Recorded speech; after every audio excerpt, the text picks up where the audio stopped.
बिस्मिल्लाहिर्रहमानिर्रहीम। Chapter 13 electromagnetism.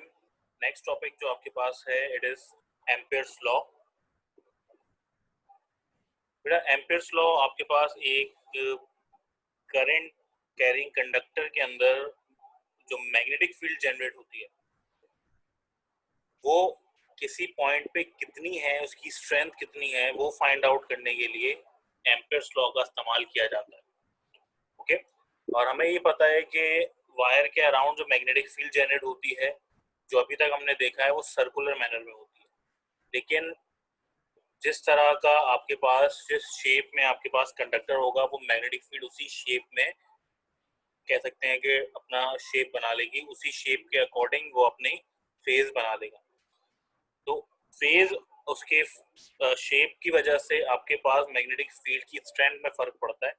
लेकिन आसान तरीका ये है कि हम कोई आसान सी शेप जो कि सर्कुलर शेप है उसको डिफाइन करें, फिर बाद में बाकियों के ऊपर उसको अप्लाई कर दिया जाए। सो एम्पियर्स लॉ की स्टेटमेंट के according sum of product of tangential component of magnetic field, क्या मतलब है इसका, इसको जरा गौर करिएगा। Sum of product of tangential component of magnetic field, ये टेंजेंट का मतलब क्या है? टेंजेंट मतलब होता है आपके पास सर्किल के किसी भी पॉइंट से उसके सरकमफेरेंस से टच होता हुआ एक आप वेक्टर ड्रॉ करते हैं, ओके, जिसको हम टेंजेंट कहते हैं। और अगर मैं उसकी डायरेक्शन डिस्क्राइब कर दूं तो वो टेंजेंशियल कंपोनेंट बन जाता है। सही बेटा, हमें पता है कि करंट कैरिंग कंडक्टर के अंदर जब करंट फ्लो करता है तो हम राइट हैंड रूल यूज करते हैं, और राइट हैंड रूल यूज करते हुए आप डायरेक्शन ऑफ मैग्नेटिक फील्ड मालूम कर सकते हैं। सही है, अगर डायरेक्शन ऑफ करंट मालूम है तो डायरेक्शन ऑफ मैग्नेटिक फील्ड आप मालूम कर सकते हैं। किस तरह से करेंगे? मैग्नेटिक फील्ड करंट की डायरेक्शन में आप अपना थंब रखेंगे और बाकी फिंगर्स को आप मैग्नेटिक फील्ड की डायरेक्शन में रख देंगे। ओके, यानी कि आपके जो फिंगर्स कर्ल होंगे वो मैग्नेटिक फील्ड की डायरेक्शन में कर्ल हो जाएंगी। ये हम पहले समझ चुके हैं। तो उसी तरह से आपने मैग्नेटिक फील्ड की क्या करी, डायरेक्शन जज कर ली। और मैग्नेटिक फील्ड की डायरेक्शन का है, अगर करंट आउटसाइड द स्क्रीन आ रहा है, जैसे कि नीचे वाले सर्किल पे अपने थंब रखेंगे आप, आउटसाइड द स्क्रीन है, सही है, डॉट प्रोडक्ट डॉट बना हुआ है, इसका मतलब आउटसाइड द स्क्रीन है। और आपके पास कर्ल अगर आप कर रहे हैं फिंगर्स को, तो आपका जो कर्ल वाला हिस्सा है वो मैग्नेटिक फील्ड की डायरेक्शन को एग्जैक्टली उसी तरीके से शो कर रहा है जिस तरह से यहाँ डायग्राम पे बनाया गया है। मैं यहाँ पे देखो वेक्टर भी ड्रॉ करके आपको दिखा रहा हूँ कि इस तरह से मैग्नेटिक फील्ड आपकी जनरेट हो रही है। तो infinite amount of magnetic field generate होगी अगर आप किसी भी पॉइंट से वेक्टर ड्रॉ करना शुरू करें। तो सर्किल के ऊपर कितने पॉइंट्स होते हैं? इनफाइनाइट मैनी पॉइंट्स होते हैं। सही है, तो जितने हिस्सों में आप सर्किल तोड़ सकते हैं उतने हिस्से आपके पास मैग्नेटिक फील्ड के वेक्टर के होते हैं। तो ये जो मैंने सारी बातें बताई हैं वो सिर्फ टेंजेंशियल कंपोनेंट को कंफर्म करने के लिए बताई हैं कि टेंजेंशियल कंपोनेंट होता क्या है। तो टेंजेंट का मतलब सर्किल के किसी भी पॉइंट से टच करते हुए कोई वेक्टर आपके पास बाहर निकल रहा हो, ओके, और क्योंकि वो मैग्नेटिक फील्ड का वेक्टर है तो इसी वजह से मैं उसको tangential component of magnetic field कह रहा हूँ। पहली बात, ओके। दूसरी बात है the length of an element of close curve taken in a magnetic field is I. सही है, अब आपके पास इस क्लोज कर्व के अंदर, सही है, जिस पोजीशन पे सर्कुलर इमेज लोगे, सर्कुलर पाथ लोगे, उसी के बिल्कुल प्लेन के ऊपर आपको करंट के बारे में मालूम करना है। और वो पता होगा क्योंकि मैंने बहुत छोटा सा हिस्सा लिया है मैंने। सही, जैसे कि यहाँ पे फॉर एग्जांपल किसी टेबल के ऊपर आपके पास मैग्नेटिक फील्ड बन रही है, तो उस टेबल के क्रॉस सेक्शनल एरिया के बराबर, टेबल के क्रॉस सेक्शनल एरिया की वजह से जो क्रॉस सेक्शन वायर का आएगा वो उतने एरिया पे आपके पास क्या होगा, उतने एरिया के ऊपर आपके पास करंट मौजूद होगा। मैं सिर्फ करंट की बात कर रहा हूँ फिलहाल अभी। ओके, तो दो चीजें समझ में आ गई। तो करंट आपके पास आई उस पॉइंट पे जहां से मैग्नेटिक फील्ड बन रही है बी, ओके, और वो एक छोटा सा सेक्शन जहां से आप मैग्नेटिक फील्ड को सिंगुलरली जज करेंगे। यानी मैं पूरे सर्किल को बेटा एक साथ नहीं पढ़ सकता, मेरे लिए प्रॉब्लम हो जाएगी, मैं एक साथ डिस्कस नहीं कर सकता, तो मैं एक पर्टिकुलर सेक्शन ले लूंगा उस सर्किल का। फॉर एग्जांपल इतना टुकड़ा तोड़ लिया मैंने, देख रहे हो, तो मैंने सर्किल के एक छोटे से सेक्शन को स्क्वायर में बनाया, तो मैंने उतना सा छोटा सा टुकड़ा तोड़ लिया सर्किल का, तो वो सर्किल की लेंथ का एलिमेंट कहलाएगा। सर्किल की लेंथ क्या होती है, सर्कमफेरेंस सर्किल होता है, और उस सर्कमफेरेंस ऑफ सर्किल में से मैंने एक बहुत छोटी सी लेंथ को तोड़ लिया है, और वो छोटी सी लेंथ अगर आप गौर करें तो स्ट्रेट लाइन की तरह नजर आ रही है, ओके, उसको मैंने डेल्टा एल का नाम दे दिया। तो element of magnetic element of length of a circle, okay, element of length of a circle is perpendicular to the current of is perpendicular to the radius between current and that element। Radius तो मैं कहीं से भी बना सकता हूँ ना, तो रेडियस आप जिस पॉइंट से बना रहे हैं उस पॉइंट से आप एक लाइन ड्रॉ करेंगे, जैसे कि यहाँ पे ड्रॉ हो रही है, गौर करें, रेड कलर की लाइन में ड्रॉ करके दिखा रहा हूँ, देखो इस तरह से मैंने उस एलिमेंट से बिल्कुल स्ट्रेट लाइन सेंटर पॉइंट पे जहाँ पे करंट है वहां तक ड्रॉ कर ली, एक रेडियस जनरेट हो गया। तो अब आप देख सकते हैं लेंथ, ओके, लेंथ और रेडियस के दरमियान में एक एंगल जनरेट हो गया है which is 90 degree angle, okay, B बी और लेंथ के दरमियान में जो एंगल जनरेट हो गया which is 0 degree angle, okay, B की डायरेक्शन जो है वही लेंथ की डायरेक्शन है, और रेडियस और लेंथ की डायरेक्शन में क्या फर्क है, दोनों 90 डिग्री के एंगल पे। तो ये स्टेटमेंट आपसे क्या कह रही है, ये पूरी बात मैंने आपको डायग्राम के अकॉर्डिंग समझा दी। एक नजर और पढ़ो, the sum of product of tangential component, okay, जो सारे के सारे टेंजेंशियल बन रहे हैं उसका सम, सही है, और उसके साथ प्रोडक्ट किसका, मैग्नेटिक फील्ड का, और आपके पास लेंथ का, तो बी और एल का प्रोडक्ट एक पॉइंट का और उसका सम बेसिकली किसको डिस्क्राइब करेंगे, वो आपके पास उस एरिया को डिस्क्राइब करेंगे जो उसके अराउंड बाउंडेड है, सही है, तो this is basically known as Ampere's law, okay. आगे बढ़ते हैं, मैथमेटिकली आपको कैसे इसको डिफाइन करना है, ये है मैथमेटिकल इसकी शक्ल, सही है, summation B dot delta L, देखो मैंने ये बनाया है जो बराबर आएगा म्यू नॉट आई के, आई तो समझ में आ रहा है व्हाट इज म्यू नॉट, तो ये एक कांस्टेंट है जिसे हमें अभी डिस्क्राइब करना होगा, अभी मैं नहीं कर रहा, स्टेप बाय स्टेप इसको सॉल्व करेंगे। प्रूफ क्या है इसका, तो सबसे पहला हिस्सा आपने कंसीडर करना है आपके पास जो करंट कैरिंग कंडक्टर है वो एक स्ट्रेट लाइन पे है, यानी कि स्ट्रेट है, बिल्कुल स्ट्रेट होगा तो सर्कुलर बनेगा, वरना कर्व बन सकता है, कोई आर्बिट्री शेप बन सकती है, through which current I is flowing, it is I not 1। Experimentally it has been observed that strength of magnetic field produced at any point near the conductor, सही है, किसी भी पॉइंट पे कंडक्टर के magnetic field generate हो सकती है, वही बात मैंने बताई, बट आपको पिक जो करना है किसी एक सर्किल को करना है, इनफाइनाइट मैनी सर्कल्स बनेंगे पूरे पोल के ऊपर, बट आप एक सर्किल एक लूप पिक कर लीजिए, ओके, वो लूप पिक करने के बाद आप उस लूप के अंदर मालूम करेंगे कि उस लूप के अक्रॉस करंट कितना है, उस लूप के अराउंड मैग्नेटिक फील्ड कितनी है, और वो लूप कितने रेडियस का है, क्योंकि लूप सिंगल नहीं बनता, मैंने आपको बना के दिखाया था कि कई सारे स्टेप्स में लूप बनते हैं, ओके, कई सारे स्टेप्स में लूप बनते हैं। फॉर एग्जाम्पल अगर मैं इसी डायग्राम को, ऊपर वाले डायग्राम को शो करूं, तो इसके बाहर भी एक लूप होगा, इसके अंदर भी लूप होगा, यानी कि ये बहुत करीब करीब बहुत सारे लूप बने हुए होते हैं, इस तरह से सारे लूप्स तो एक साथ अगेन नहीं ले सकते, तो मैं कहूंगा भाई किसी पर्टिकुलर रेडियस वाला लूप ले लेता हूं, तो वो मैंने एक लूप कंसीडर कर लिया और उस रेडियस को मैंने स्मॉल आर से को डिफाइन कर दिया। अब इस लूप के अकॉर्डिंग मुझे काम करना है, क्या है, इस लूप में आपके पास करंट पे डिपेंड कर रही होगी मैग्नेटिक फील्ड, सही है, जो मैग्नेटिक फील्ड या मैग्नेटिक फ्लक्स आपके पास स्ट्रेंथ है वो किस पे डिपेंड करती है, पहले करंट पे, जितना करंट है उतना मैग्नेटिक स्ट्रेंथ, एक बात। दूसरी, स्ट्रेंथ आपके पास डिपेंड कर रही है रेडियस के ऊपर, यानी जितना दूर जाते रहोगे, जितना रेडियस बड़ा करते रहोगे, स्ट्रेंथ कम होती रहेगी। वही बात है, कंडक्टर से दूर जा रहे हो या मैग्नेट से दूर जा रहे हो, आपको मैग्नेट के ऊपर अट्रैक्शन कम नजर आ रही है। सही है, जितना मैग्नेट के करीब जाओगे मैग्नेट की मैग्नेटिज्म बढ़ती रहेगी, आपको फील होगा फोर्स बढ़ रही है। सेम वही बात है, रेडियस कम कर रहे हो उसका मतलब करीब आ रहे हो, तो रेडियस जितना कम मैग्नेटिक फील्ड उतनी ज्यादा, रेडियस जितना ज्यादा मैग्नेटिक फील्ड उतनी कम, यानी कि आपस में ये इनवर्सली रिलेटेड है। इसी वजह से मैंने यहाँ पे देखो बी को इनवर्सली रिलेटेड रखा है रेडियस के। Maximum the radius laser will be the magnetic field, lesser the radius maximum will be the magnetic field. Okay, by combining both observations, तो मैंने दोनों चीजें जो ऑब्जर्व करी हैं उसको मैं यहाँ लिखने जा रहा हूँ।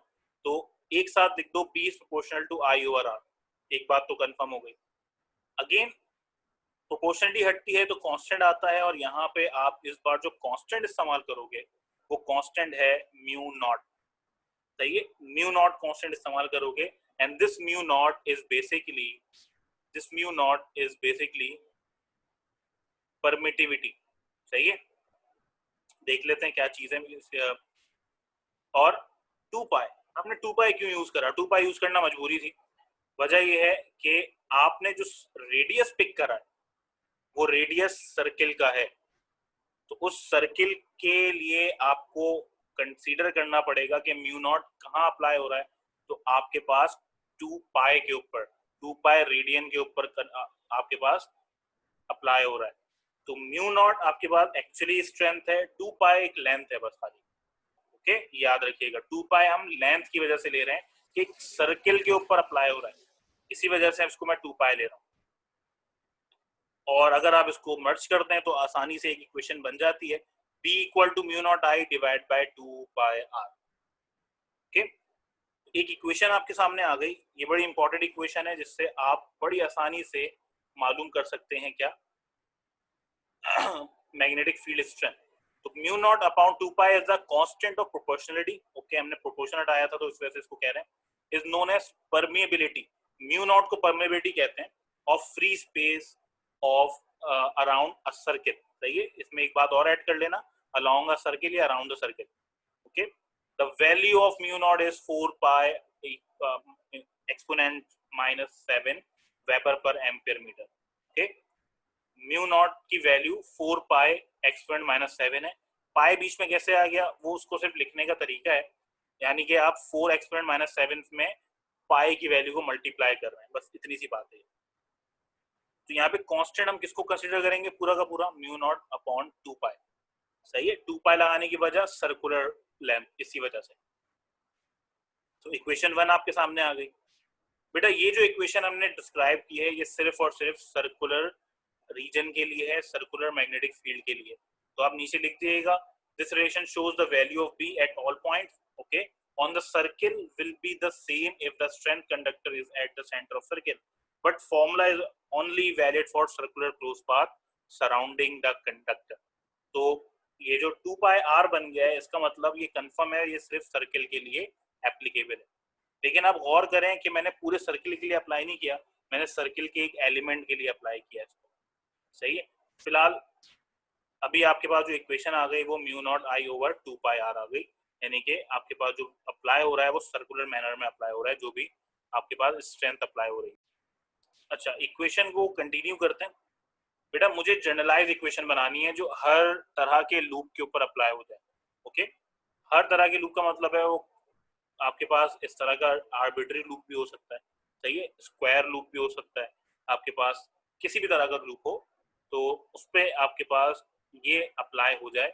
लेकिन हम बेसिक आइडिया कहाँ से लेंगे? सर्कुलर लूप वाले से आइडिया लेंगे। Okay, so in order to derive general formula we will divide the circle into large number of small element, each of length is delta L। यानी मैंने पहले सर्किल के लिए पूरी की पूरी मैग्नेटिक फील्ड की स्ट्रेंथ को फाइंड आउट किया, अब उसी सर्किल को मैं ब्रेक कर रहा हूँ स्मॉल डेल्टा एल के अंदर, यानी कि स्मॉल पार्ट्स के अंदर, जिसको मैं डेल्टा एल कह रहा हूँ, जिसको कह रहा हूँ मैं एलिमेंट्स हैं। तो the tangential component of magnetic field of induction for an element is b cos theta, hence the product of tangential component of b and length of an element delta L is given as this। अब b cos theta ही क्यों ले रहा हूँ? Again आपको वो बात समझा दूं कि P और L के दरमियान में 0 डिग्री है और स्ट्रेंथ आपको मिल रही है मैग्नेटिक फील्ड की।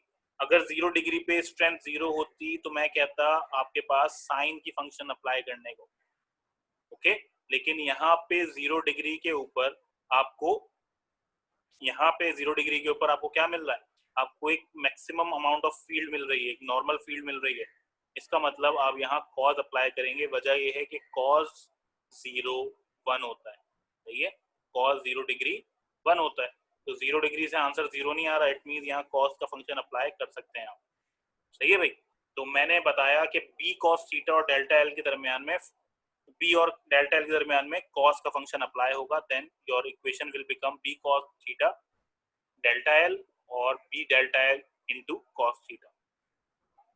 सम of these product for all element is given by, अब इसको समेशन पे ले आओ कि आपने इन प्रोडक्ट्स को सम करा है पूरा पूरा। तो summation B dot delta L और summation B delta L cos theta, okay. In this case, the angle between B and L, each and every point is 0, सही है। जिस पॉइंट पे जाओगे B और L के दरमियान में एंगल 0 रहेगा, जिस भी पॉइंट के दरमियान जाओगे B और L के दरमियान में एंगल 0 रहेगा, चाहे आप लेंथ यहां से ले लें। मैं अगर ये वाली लाइन ड्रॉ कर दूं, ये वाली लाइन भी ड्रॉ करूं अगर, और लेंथ आपके पास क्या हो जाएगा इस डायरेक्शन में, फिर 0 आ गया, ओके। इस वाले पे आ जाओगे फिर 0 हो जाएगा, इस वाले पे आ जाओगे। तो हमने टेंजेंट वहीं से ड्रॉ करना है जहां से लेंथ का एलिमेंट लेना है, तो ऑटोमेटिकली लेंथ और टेंजेंट आपस में पैरेलल हो जाएंगे, एंगल 0 हो जाएगा। सो आप अगेन कॉस थीटा को ही कंसिडर करेंगे। सो कॉस को 0 ले रखने के बाद आपके पास आंसर आ जाएगा 1 और आपके पास मैक्सिमम फील्ड के लिए इक्वेशन बन जाएगी, which is summation b dot delta l equals to summation b delta l, सही है बेटा। मैग्नेटिक फील्ड आपके पास सम हम करें ना करें, लेकिन हमें जो एक्चुअल सम करना है वो लेंथ में करना है, क्योंकि मैंने मैग्नेटिक फील्ड नहीं तोड़ी है, मैंने लेंथ तोड़ी है। मुझे लेंथ को सम करना है। सही तरीका जो है इसका वो आप समीशन डेल्टा एल के साथ ही लगाएं तो ज्यादा बेहतर है, ओके। और समीशन डेल्टा एल का मतलब, मैंने जब लेंथ तोड़ी थी तो कहां से तोड़ी थी, सर्किल से। मैं जब वापस लेंथ जोड़ूंगा तो क्या बन जाएगा, सर्किल। इसका मतलब sum of delta L, sum of small element is also equal to 2 pi r, which is circumference of a circle. Circumference of circle को तोड़ के स्मॉल लेंथ बनाई, वापस से जोड़कर सर्कमफेरेंस ऑफ सर्किल बना लिया, तो total length of circle close path आपके पास कहलाएगा 2 पाई आर या डेल्टा एल। लेकिन मैं बी के बारे में क्या जानता हूं, it is mu naught I over 2 पाई, सही है, क्लोज पाथ के लिए 2 पाई आर, आर गायब है यहाँ पे, सही है। तो मैं पहले से ही इक्वेशन ड्राइव कर चुका हूं, यहाँ पे आर भी लिख लीजिएगा भाई। तो दोनों इक्वेशन को सिंप्लीफाई करें, लेंथ की जगह पे 2 पाई आर आएगा और आपके पास बी की जगह पे mu naught I over 2 pi R आएगा, ओके।